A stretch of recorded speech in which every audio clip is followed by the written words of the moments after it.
Bahwasannya aku dituduh katanya simpanannya mantan simpanan RK.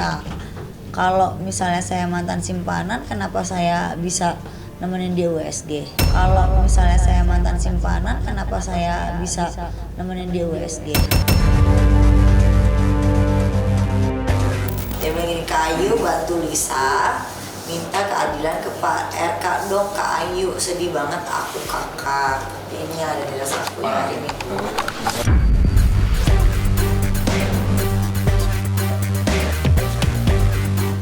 Ya, kalau terkait rekaman suara ya, nah, telepon percakapan ya, silahkan Lisa buktikan, jangan digiring opini gitu loh. Ya. Kan kepolisian kita kan punya alat yang bagus lah. Betul. Untuk cek semua, di forensik aja kan gitu kan. Apakah ini benar match suaranya Pak RK itu atau betul atau bukan kan gitu.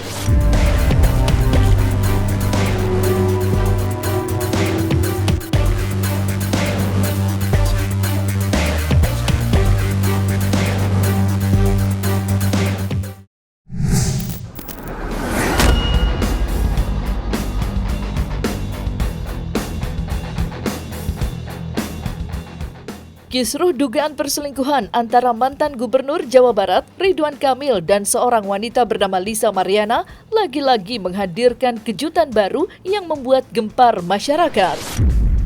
Usai membuat geger dunia maya lewat sederet informasi yang ia ungkap di akun media sosialnya, Lisa Mariana tiba-tiba saja melemparkan tuduhan kepada sosok berinisial AA yang diduga kuat merupakan selebritis Ayu Aulia.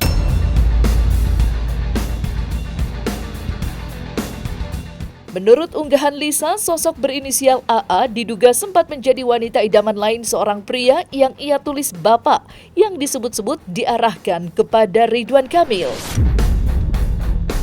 AA, tolong stop ya, kan kamu duluan yang punya hubungan spesial sama bapak. Kita itu sama aja, bedanya aku ada anak, kamu tidak. Tulis Lisa Mariana. Menanggapi hal itu, Ayu Aulia sontak buka suara. Lantas, seperti apakah bantahan dari Ayu Aulia terkait isu tersebut?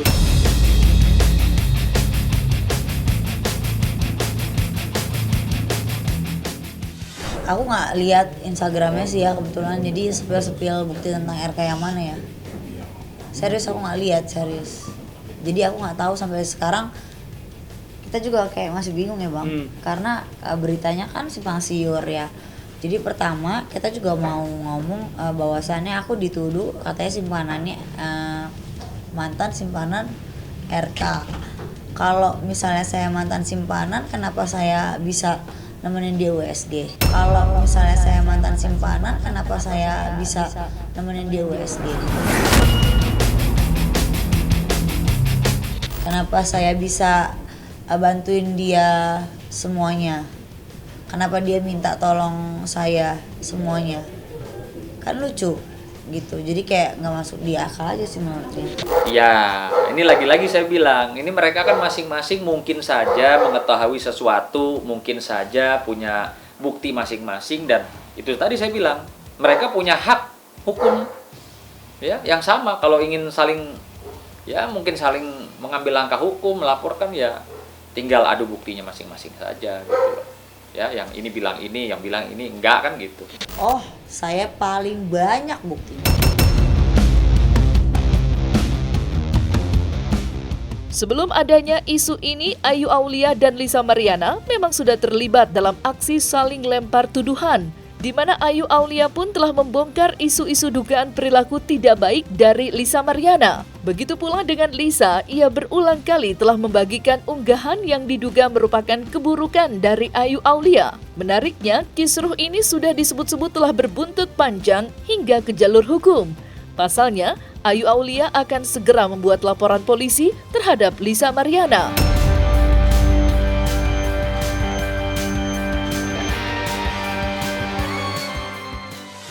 Jadi dalam peristiwa ini, dalam kegaduhan ini, masing-masing pihak itu punya hak hukum, ya, hak hukum yang sama.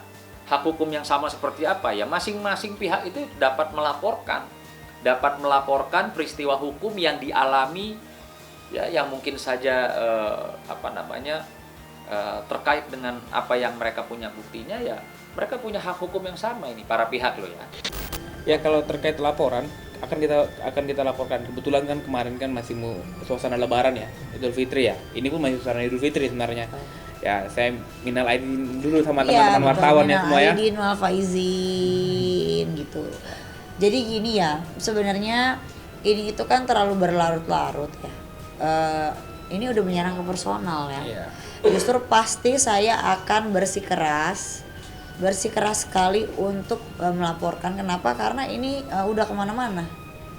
Yang melihatnya pun mungkin geram sendiri, bahkan keluarga saya pun geram, bahkan lawyer saya pun geram gitu. Kenapa jadi ada di situ tes tes narkoba apa segala macem, kan lucu. Itu aja sih. Dan itu udah lama banget. Itu kayaknya sebelum dia hamil malah. 5 tahun lalu, 2019 itu. Jujur aja, banyak juga kok yang nge-DM aku tentang kamu, tapi aku gak mau tuh up. Kenapa? Karena bukan urusan aku.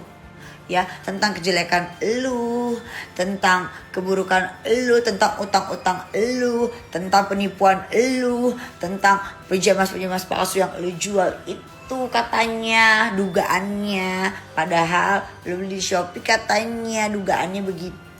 Dan lu pada refund akhirnya 2 bulan orang beli, 2 bulan juga lu kagak kasih. Begitu orang yang lu tipu-tipu juga pakai pre-love katanya endorse lu gitu. Jadi be smart guys ya, be smart gitu.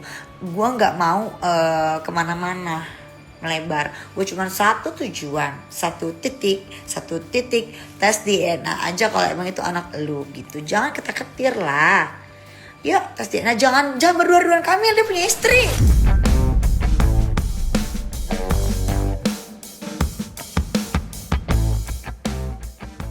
Selain membagikan rencananya untuk menyeret Lisa ke jalur hukum, dalam kesempatan yang sama, Ayu Aulia sempat pula menyuarakan pengakuan yang tak kalah mengejutkan. Ya, menurut penjelasan Ayu Aulia, Lisa sejatinya sempat meminta tolong kepadanya untuk menagih pertanggungjawaban kepada Ridwan Kamil.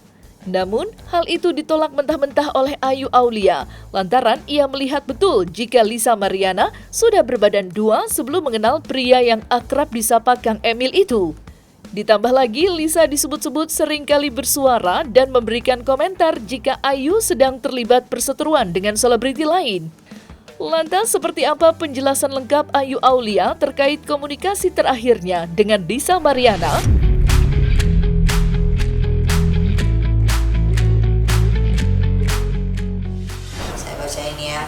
Karena ini tidak ada direkayasa dan ada voice note-nya juga. Dia bilang gini, Kak Ayu bantu Lisa minta keadilan ke Pak RK dong, Kak Ayu sedih banget aku kakak, ini ada di aku ya ini. Lalu sekarang aku bilang sekarang kamu baik-baikin aku, kemana aja kamu, aku bilang. Tadi kan selalu ikut nimbrung masalah saya sama GG. Makanya saya kalau kalian bilang saya baik-baik saja, tidak. Nah, ini aku gak kemana-mana, aku ada, dia bilang. Terus gue bilang, lu harusnya makasih. Aku bilang gitu kan, kalau gak karena gue, lu gak akan bisa tahu yang namanya Ridwan. Jadi bukan memperkenalkan, tapi pada saat itu saya sedang bervideo call dengan Bapak RK dan juga jajaran dan ajudan dan lain-lain untuk membahas pada saat itu sesuatu usaha UMKM. Lalu dia bilang begini, tapi gue sampai sekarang gak ada yang tanggung jawab. Loh, gue sampai ke Pamulang loh. Lah itu mah urusan lu. Gue udah mau bantu lu loh. Oke, lalu kok aku bilang gini, ya kalau lu mau keluar minimal fix mah, aku bilang gitu. Karena apa yang lo sampaikan itu harus dengan bukti data. Kok jadi keluar, dia bilang gitu. keluarlah tentang yang lu minta keadilan. Lu pikir gue bego? Lu udah berapa bulan dari di Bali sama Owen pun lu udah hamil, lu nyalain orang yang bisa lu manfaatin. Kita tahu semua, cuma kita diem karena you are not my class. Sekali lagi kami kuasa hukum menyatakan bahwa berita itu tidak benar dan berita itu sama sekali bukan dari keluarga dari Pak Ridwan Kamil. Nah, kita nggak tahu sumbernya dari mana karena memang itu tidak dijelaskan. Jadi kami santai-santai saja dan kami tidak mau menanggapi terlalu jauh berita-berita yang sifatnya hoax. Capek kita nanggapinya karena ini tentunya kami anggap berita sampah yang tentunya kami singkirkan. Terkait dengan kasus Eka, tentunya sampai saat ini kami tetap memberikan kesempatan kepada LM untuk menggunakan sarana hukum untuk membuktikan pengakuannya tersebut.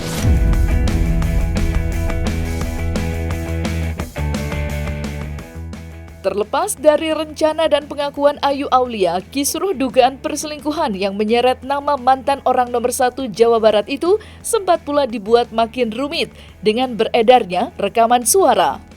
Apalagi dalam rekaman tersebut terdengar jelas jika Lisa diduga meminta uang sebesar 2,5 miliar rupiah agar dirinya bersedia menutup mulut dan tidak lagi meminta uang pertanggungjawaban. Namun semua itu dibantah oleh Lisa Mariana yang melalui media sosial menegaskan bahwa suara itu bukanlah suaranya. Lantas seperti apa tanggapan pakar telematika Abimanyu Wahyu Widayat? Mungkinkah rekaman itu bisa masuk ke jalur hukum?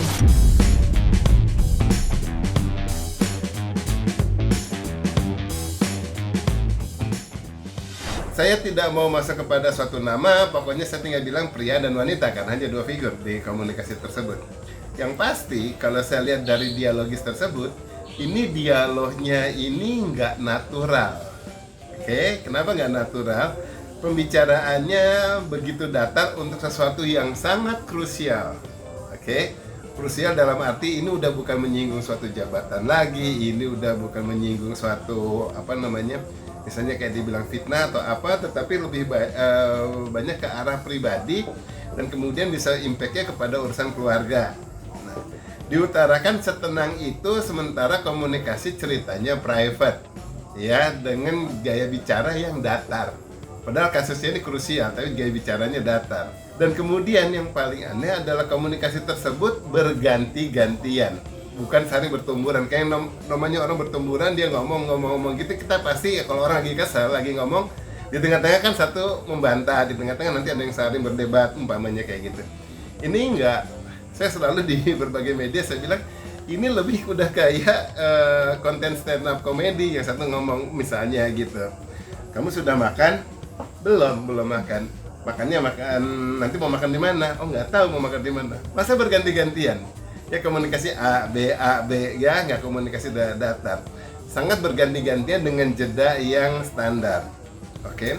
Dan salah satu pihak, saya nggak usah sebut ini siapa, saat dia bicara, itu ada noise. Tetapi saat pihak yang satunya bicara, noise ini hilang. Jadi satu pihak noise-nya berbeda dengan yang satunya lagi. Maksud saya bilang yang mana? Dengan demikian, bahwa tidak mungkin ada suatu komunikasi misalnya lewat media apapun, kemudian komunikasi digital. Nah, komunikasi digital ini kemudian saat terekam, tapi saat yang satu bicara, noise ini kedengaran, tetapi saat yang satunya bicara ini hilang. Nggak mungkin, karena namanya komunikasi itu bukan kayak HT yang berganti-gantian, komunikasi sama terus. Jadi misalnya contohnya kalau di belakang saya ada macan, suara macan lagi ngegeram atau lagi mendengkur gitu loh.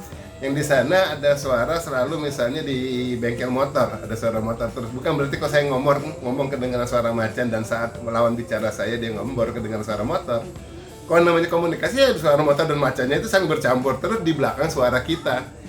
Baik sedang ataupun tidak lagi bicara, itu akan kedengar terus. Tapi ini nggak berganti-gantian. Nah, dengan demikian, oh ini merupakan satu potongan-potongan.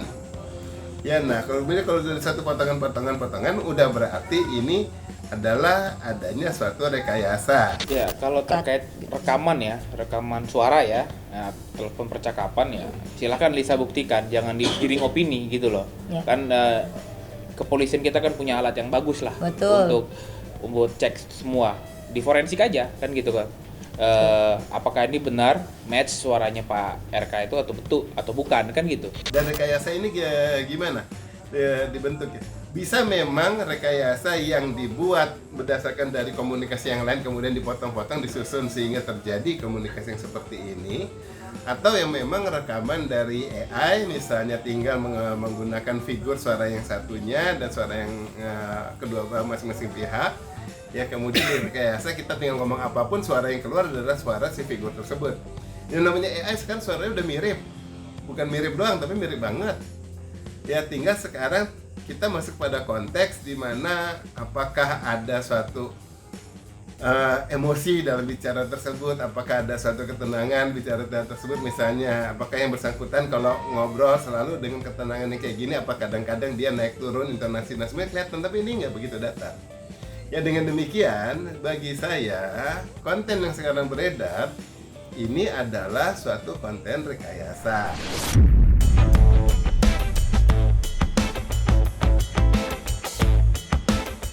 Nah, selesai sudah Cumi Lovers, saksikan terus Cumi Camp In Depth, kabar lengkap, mendalam dan akurat dari narasumber terpercaya. Dan jangan lupa untuk like, subscribe dan juga share channel YouTube Cumi Cumi.